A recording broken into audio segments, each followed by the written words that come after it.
সুপ্রিয় শিক্ষার্থীবৃন্দ, আশা করি তোমরা সবাই ভালো আছো। Karnaphuli as a Chowdhury college কর্তৃক আয়োজিত অনলাইন ভিত্তিক ক্লাসে তোমাদের সবাইকে স্বাগত জানাচ্ছি।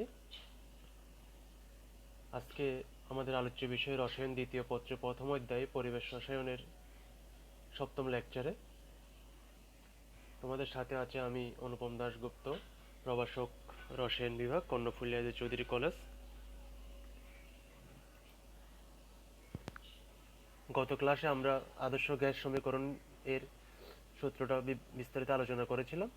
আজকে আমরা আদর্শ গ্যাস সমীকরণ ভিত্তিক এই সূত্রের কিছু গাণিতিক সমস্যা সলভ করব। এর আগে আমরা সূত্রগুলোর ইলাবোরেশনটা একটু দেখি। দেখো, আদর্শ গ্যাস সমীকরণ ভিত্তিক গাণিতিক সমস্যা। এটা হচ্ছে কি, প্রথমটা হচ্ছে আণবিক ভর নির্ণয়। আমরা আদর্শ গ্যাস সমীকরণের সূত্রতে কি জানি? PV = nRT। এখানে আমরা n হচ্ছে কি মোল সংখ্যা, মোল সংখ্যাকে আমরা কি লিখতে পারি? ওয়েট ডিভাইডেড বাই আণবিক ভর। তাহলে n = W/m, এটাকে এভাবে লিখতে পারি আমরা। তাহলে এরপর আমরা যদি বজ্র গুণন করি তাহলে mটা পাচ্ছি কি, আণবিক ভর পাচ্ছি WRT ডিভাইডেড বাই PV। ধর আমরা কোনো অঙ্কে কি দেওয়া আছে, এই W দেওয়া আছে, T দেওয়া আছে, আরটা তো ফিক্সড, T দেওয়া আছে, P দেওয়া আছে, V দেওয়া আছে, তখন আমাদের সহজে কি বের করতে পারবো? সহজে আমরা আণবিক ভরটা বের করতে পারবো। তাইলে PV = nRT থেকে কিভাবে আমরা আণবিক ভর বের করতে পারবো, এটার এক্সপ্লেনেশনটা আমরা দেখলাম। এবার দেখি আমরা আদর্শ গ্যাস সমীকরণের সূত্র থেকে কিভাবে আমরা অনুসংখ্যাটা বের করতে পারবো। তাহলে আমরা আদর্শ গ্যাস সমীকরণের সূত্র থেকে জানি কি PV = nRT। তাহলে n = PV/RT। আমি পেলাম এটা।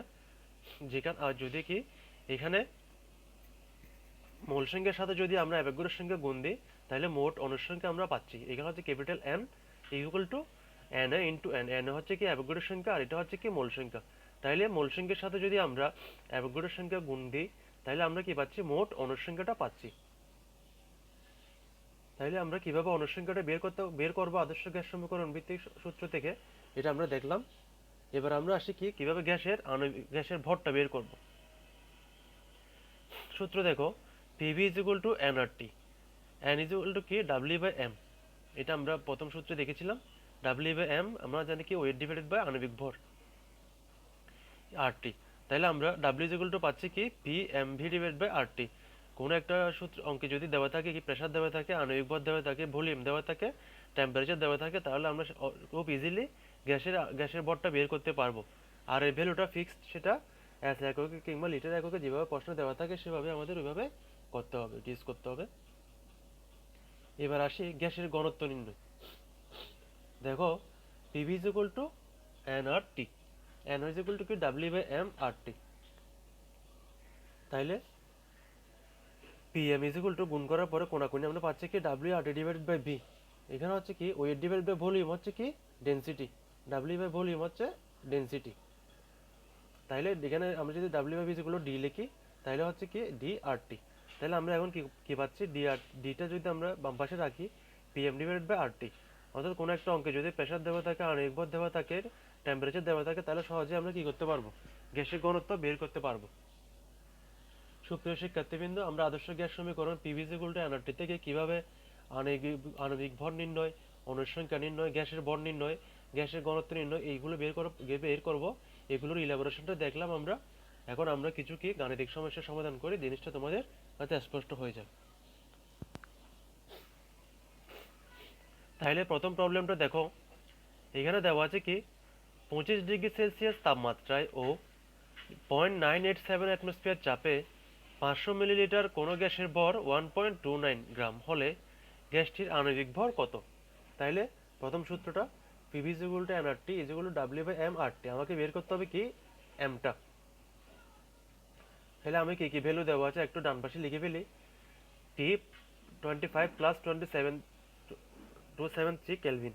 অর্থাৎ যেহেতু আমরা ডিগ্রি সেলসিয়াস আছে 25টা, আমরা সেটার সাথে 273 যোগ করে সেটাকে কিছু নিয়ে গেলাম, কেলভিনে নিয়ে গেলাম। চাপ দেওয়া আছে কি 0.987 অ্যাটমসফিয়ার, আয়তনটা দেওয়া আছে 500 মিলিলিটারে, এটা আমরা 1 দিয়ে ভাগ করে নিয়ে গেলাম কিসে? লিটারে। তাহলে আমরা পাচ্ছি কত? 0.5 লিটার। তাহলে গ্যাসের ভর দেওয়া আছে, ওয়েট দেওয়া আছে কত 1.29 গ্রাম। সুপ্রিয় শিক্ষার্থীরা, এখন আমাদের হচ্ছে যে জিনিসটা ভাবতে হবে আর এর মান আমরা কোনটা বসাবো। আমরা কি এসআই এককে বসাবো নাকি আমরা লিটার অ্যাটমসফিয়ার এককে বসাবো? একটু খেয়াল করলেই দেখো আমরা প্রেসারটা পেয়েছি কি অ্যাটমসফিয়ারে, তারপর আমরা গ্যাসের ভলিউমটা বের করে রেখেছি কি লিটারে। তাহলে আমি যদি এখানে এসআই এককে ভ্যালু বসাই তাহলে কিন্তু এদের সাথে কি হবে না, সামঞ্জস্য হবে না। আমাকে দেখে বুঝতে হবে যেহেতু এখানে একটা ভ্যালু আছে অ্যাটমসফিয়ারে আর একটা ভ্যালু আছে লিটারে, তাহলে অবশ্যই আমাকে আর এর ভ্যালুটা নিতে হবে কিসে, লিটার অ্যাটমসফিয়ার এককে। তাহলে আমরা আর এর ভ্যালুটা লিটার অ্যাটমসফিয়ার এককে নিলাম 0.0821 litre atmosphere per kelvin per mole. তাহলে এখন আমরা সূত্রে যাই, PV is equal to NRT, N সমান হচ্ছে ওয়েট বাই আণবিক ভর ইন্টু আরটি। তাহলে M is equal to W RT divide by PV. তাহলে ওয়েটটা পাচ্ছে কত 1.29, আরটা পাচ্ছে হচ্ছে কত 0.0821, আর টি পাচ্ছে কত 298, আর নিচে হচ্ছে কি 0.987, আর হচ্ছে আয়তন হচ্ছে কি 0.5। এটা ভাগ দেওয়ার পরে আমরা পাচ্ছি কত 63.95। সুপ্রিয় শিক্ষার্থীরা, তোমরা হয়তো প্রশ্ন করতে পারো গ্যাসের আণবিক ভর তো কি হয় না, দশমিক হয় না, তাহলে কি এটা কেন দশমিক হলো? এটা আসলে ক্যালকুলেশন করার পরেই কি এসেছে, দশমিক এসেছে, যেভাবে এসেছে সেভাবে। আর যদি ধরো মনে করো আমরা যেভাবে বের করি, ধরো কোনো একটা গ্যাসের আণবিক ভর বের করলাম কত 44, তাহলে আমাকে যদি বলো যে ওই গ্যাসটা কি, তাহলে আমরা নিশ্চয়ই জানবো ওই গ্যাসটা হচ্ছে কি কার্বন ডাইঅক্সাইড গ্যাস। আর যদি কোনো একটা জিনিস বের করে আমরা হচ্ছে কি 98, তাহলে আমরা বলবো এই যৌগটা হচ্ছে কি সালফিউরিক অ্যাসিডের যৌগ। তাহলে আমাদের যখন কোনো একটা আণবিক ভর বের করে যদি কোনো গ্যাসের গ্যাসটা কোনটা চিহ্নিত করতে বলে, তখন আমরা এটাকে যেটা পয়েন্ট থাকবে সেটাকে আমরা একটা পূর্ণ সংখ্যায় নিয়ে যাব। যেহেতু আমাদের এখানে গ্যাসটা চিহ্নিত করতে বলা হয়নি, সেহেতু আমাদের এখানে দশমিকে রাখা যাবে।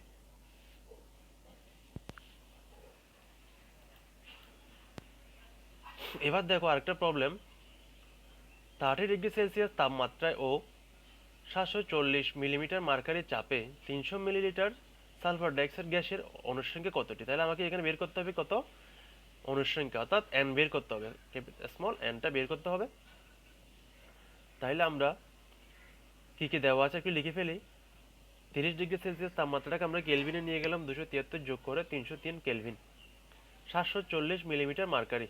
তাইলে এটাকে যদি আমি এখন অ্যাটমসফিয়ারে নিতে চাই তাহলে কি করতে হবে, 760 দিয়ে ভাগ করে কি করতে হবে, এটাকে অ্যাটমসফিয়ারে নিয়ে যেতে হবে। আর আয়তন হচ্ছে কত 300 মিলিলিটার।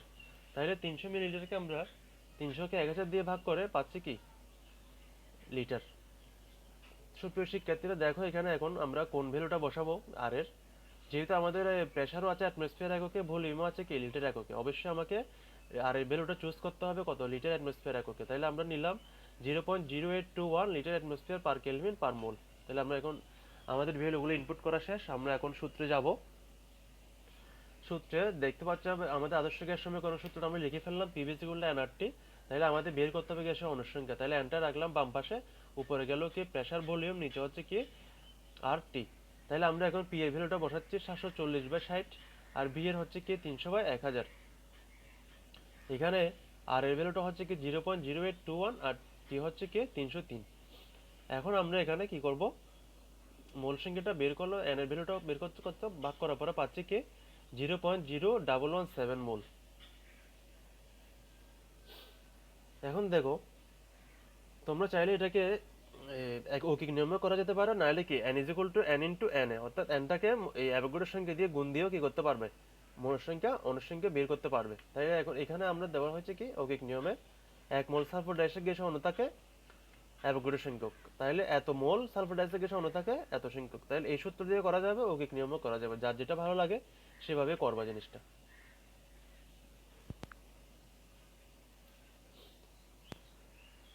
এবার দেখো আরেকটা প্রবলেম, 20°C তাপমাত্রায় হাইড্রোজেন গ্যাসে 400 মিলিলিটারকে 300 কিলোপ্যাসকেল চাপে একটি পাত্রে সংরক্ষণ করা হলো, গ্যাসটির ভর কত? তাহলে আমরা ভ্যালুগুলো লিখে ফেলি। 20°C তাপমাত্রার সাথে 273 যোগ করার পর আমরা পাচ্ছি কি 293 কেলভিন।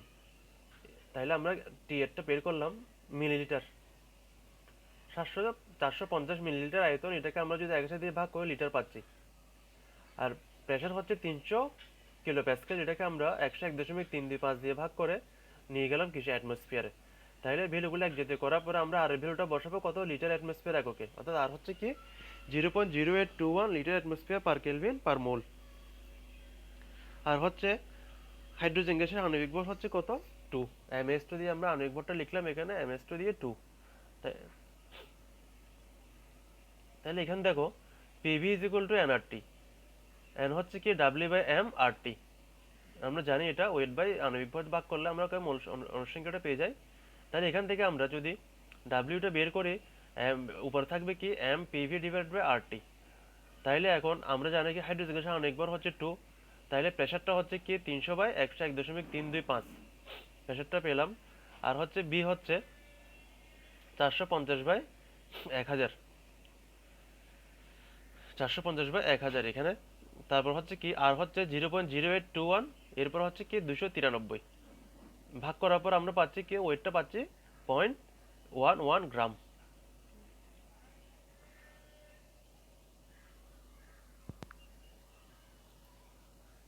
সুপ্রিয় শিক্ষার্থীরা, আমরা আরেকটা প্রবলেম দেখি। 27°C তাপমাত্রায় ও 76 সেন্টিমিটার মার্কারি চাপে নাইট্রোজেন গ্যাসের ঘনত্ব, তাহলে আমরা বের করতে হবে কি ডেনসিটি বের করতে হবে ডিটা। তাহলে আমরা কি দেওয়া আছে দেখি, দেওয়া আছে টি সমান হচ্ছে কত 27 + 273 300 কেলভিন।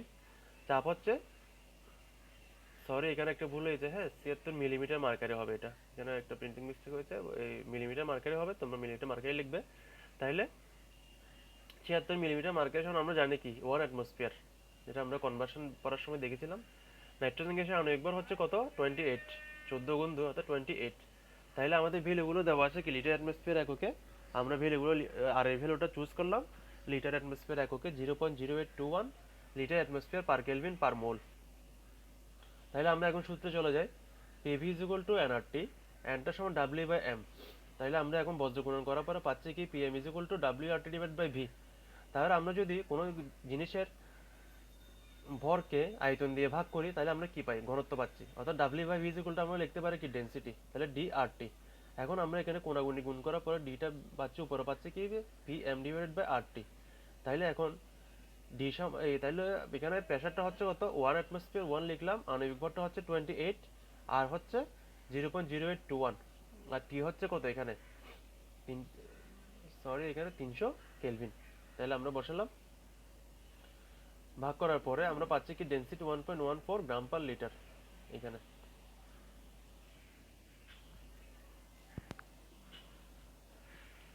সুপ্রিয় শিক্ষার্থীবৃন্দ, আমরা গত ক্লাসে আদর্শ গ্যাস সমীকরণটা ইলাবোরেশনটা পড়িয়েছি। এবার আমরা আদর্শ গ্যাস সমীকরণ থেকে কিভাবে আণবিক ভর নির্ণয় করতে হয়, অনুসংখ্যা নির্ণয় করতে হয়, গ্যাসের ভর নির্ণয় করতে হয়, গ্যাসের ঘনত্ব নির্ণয় করতে হয়, এগুলোর ম্যাথমেটিক্যালগুলো আমরা বিস্তারিত আলোচনা করেছি। তোমরা যদি আরো ডিটেলস বুঝতে চাও, বইয়ে বিভিন্ন উদাহরণ দেওয়া আছে, ওগুলো দেখতে প্র্যাকটিস করলে আশা করি পারবে। আমি এখানে সব জায়গা থেকে একটা করে ম্যাথ করিয়ে দিয়েছি যাতে তোমাদের বুঝতে সমস্যা না হয়। তোমরা ম্যাথগুলো একটু খাতায় তুলে নিয়ে প্র্যাকটিস করবে, আর বিভিন্ন বইতে উদাহরণ দেওয়া আছে ওগুলো প্র্যাকটিস করবে, আশা করি কোনো সমস্যা থাকার কথা না। এই পিভি ইকুয়াল টু nRT থেকে একটা অঙ্ক আসে সবসময় পরীক্ষায়, আশা করি এটা খুব গুরুত্ব সহকারে দেখবে। আর আজকের ক্লাসে যদি তোমাদের কোনো প্রবলেম থাকে অবশ্যই আমাকে মেসেঞ্জারে ইনবক্সে জানাবে। তাইলে আজকের ক্লাস এই পর্যন্তই, তোমরা সবাই ভালো থাকবে, ধন্যবাদ সবাইকে।